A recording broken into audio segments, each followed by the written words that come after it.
ദേശാഭിമാനി മുഖപ്രസംഗം 2024 ഏപ്രിൽ 22. കോൺഗ്രസിലെ സംഘപരിവാർ സ്വാധീനം.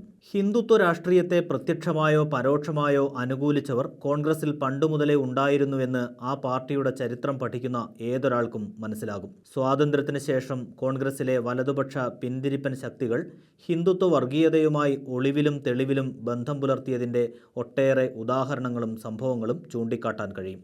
മഹാത്മാഗാന്ധിയുടെ വധത്തെ തുടർന്ന് സംഘപരിവാറിന് ഏർപ്പെടുത്തിയ നിരോധനം പോലും 1 വർഷം മാത്രമേ നിലനിന്നുള്ളൂ എന്ന കാര്യവും വിസ്മരിച്ചുകൂടാ. ഹിന്ദ്, ഹിന്ദി, ഹിന്ദു എന്ന മുദ്രാവാക്യം മുഴക്കിയ മദൻ മോഹൻ മാളവ്യ, RSSകാർക്ക് കോൺഗ്രസിൽ അംഗമെടുക്കുന്നതിലെ വിലക്കു നീക്കിയ കോൺഗ്രസ് പ്രസിഡന്റ് പുരുഷോത്തം ദാസ് ടണ്ടൻ എന്നിവർ ഹിന്ദുത്വ വക്താക്കളായിരുന്നു. നെഹ്റു വിദേശത്തായിരുന്നപ്പോൾ അദ്ദേഹത്തിൻ്റെ കണ്ണുവെട്ടിച്ചാണ് RSSകാർക്ക് അംഗത്വം നൽകാൻ തീരുമാനിച്ചത്. പിന്നീട് നെഹ്റുവിൻ്റെ ശക്തമായ എതിർപ്പിനെ തുടർന്ന് ആ തീരുമാനം പിൻവലിക്കുകയുണ്ടായി. ബാബറി മസ്ജിദിനകത്ത് രാമവിഗ്രഹം കൊണ്ടുവച്ചതു മുതൽ 1992 മസ്ജിദ് പൊളിച്ചടുക്കിയതിൽ അടക്കം പല ഘട്ടത്തിലും BJPയും കോൺഗ്രസും തമ്മിലുള്ള ഒത്തുകളി രാജ്യം കണ്ടിട്ടുണ്ട്. BJPയുടെ തീവ്ര ഹിന്ദുത്വവും കോൺഗ്രസിൻ്റെ മൃദു ഹിന്ദുത്വവും തോളോട് തോൾ ചേർന്ന് നിൽക്കുന്ന എത്രയെത്ര സംഭവങ്ങൾ. മോദി സർക്കാർ നടപ്പാക്കിയ പൗരത്വ ഭേദഗതി നിയമം പിൻവലിക്കുമെന്ന് കോൺഗ്രസ് പ്രകടന പത്രികയുടെ കരടിൽ ഉണ്ടായിരുന്നുവെന്നും ഉന്നത നേതൃത്വം ഇടപെട്ട് അത് വെട്ടിമാറ്റുകയായിരുന്നുവെന്നുമുള്ള വിവരം പുറത്തുവരുമ്പോൾ കോൺഗ്രസിലെ ഹിന്ദുത്വ സ്വാധീനം ഒരിക്കൽ കൂടി വ്യക്തമാകുകയാണ്. അതായത് മുസ്ലിം വിഭാഗത്തിന് പൗരത്വം നിഷേധിക്കുന്ന പൗരത്വ ഭേദഗതി നിയമത്തെക്കുറിച്ച് കോൺഗ്രസ് പ്രകടന പത്രികയിൽ മിണ്ടാതിരുന്നത് ബോധപൂർവം തന്നെയെന്ന് വെളിപ്പെടുന്നു. CAA ഉൾപ്പെടുത്താത്തതിനെക്കുറിച്ച് ചോദിക്കുമ്പോഴൊക്കെ കുരച്ചു ചാടുന്ന കേരളത്തിലെ കോൺഗ്രസ് നേതാക്കൾ ഇനി എന്തു ചെയ്യുമെന്നാണ് അറിയേണ്ടത്. മുസ്ലിങ്ങളെ മാത്രം ഒഴിവാക്കി മതപരമായ വിവേചനം നടപ്പിലാക്കുന്ന ഈ നിയമം ഭരണഘടനാ വിരുദ്ധമാണ്. ഇന്ത്യൻ റിപ്പബ്ലിക്കിൻ്റെ ഓജസ്സും തേജസ്സുമായ മതനിരപേക്ഷതയെ കാർന്നു തിന്നുന്ന നിയമ ഭേദഗതി നടപ്പാക്കില്ലെന്ന് പറയാൻ കോൺഗ്രസിന് തൻ്റെടമില്ല. അതുകൊണ്ട് തന്നെയാണ് CAAക്കെതിരെ രാജ്യവ്യാപകമായി പ്രതിഷേധത്തിൻ്റെ അഗ്നിജ്വാലകൾ ആളിപ്പടർന്നപ്പോൾ അതിൻ്റെ 7 അയലത്ത് പോലും കോൺഗ്രസിനെ കാണാതിരുന്നത്. കോൺഗ്രസ് പ്രസിഡന്റ് മല്ലികാർജുൻ ഖാർഗെയും രാഹുൽ ഗാന്ധിയും പൗരത്വ ഭേദഗതിയെക്കുറിച്ച് മിണ്ടാത്തത് എന്തെന്നും ഇനി ആർക്കും സംശയം വേണ്ട.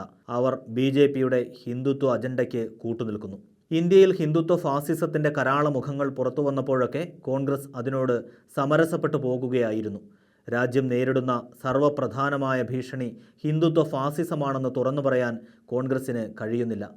തെരഞ്ഞെടുപ്പിൽ BJPയോട് നേരിട്ട് ഏറ്റുമുട്ടാൻ പോലും രാഹുൽ ഗാന്ധി അടക്കം തയ്യാറല്ല.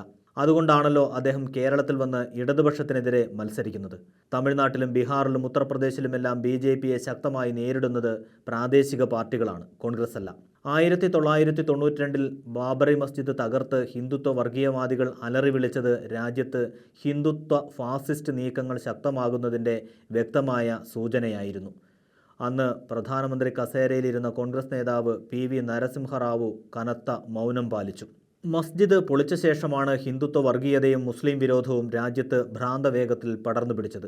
2014 തുടർന്ന് 2019 നരേന്ദ്രമോദി അധികാരത്തിലെത്തിയതോടെ സംഘപരിവാർ അതിൻ്റെ ജനാധിപത്യ നാട്യങ്ങൾ പാടെ ഉപേക്ഷിച്ച് ഹിന്ദുത്വ അജണ്ട ഓരോന്നായി പുറത്തെടുത്തു.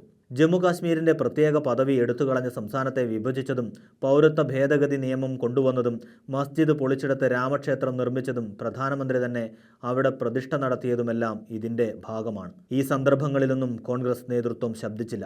ഇപ്പോൾ CAA പിൻവലിക്കുമെന്ന് കോൺഗ്രസ് പ്രകടന പത്രികയുടെ കരടിലുണ്ടായിരുന്നത് നേതൃത്വം വെട്ടിമാറ്റിയതാണ് എന്നറിയുമ്പോൾ കോൺഗ്രസിൽ സംഘപരിവാർ സ്വാധീനം എത്രമാത്രമുണ്ടെന്ന് ഊഹിക്കാവുന്നതേയുള്ളൂ.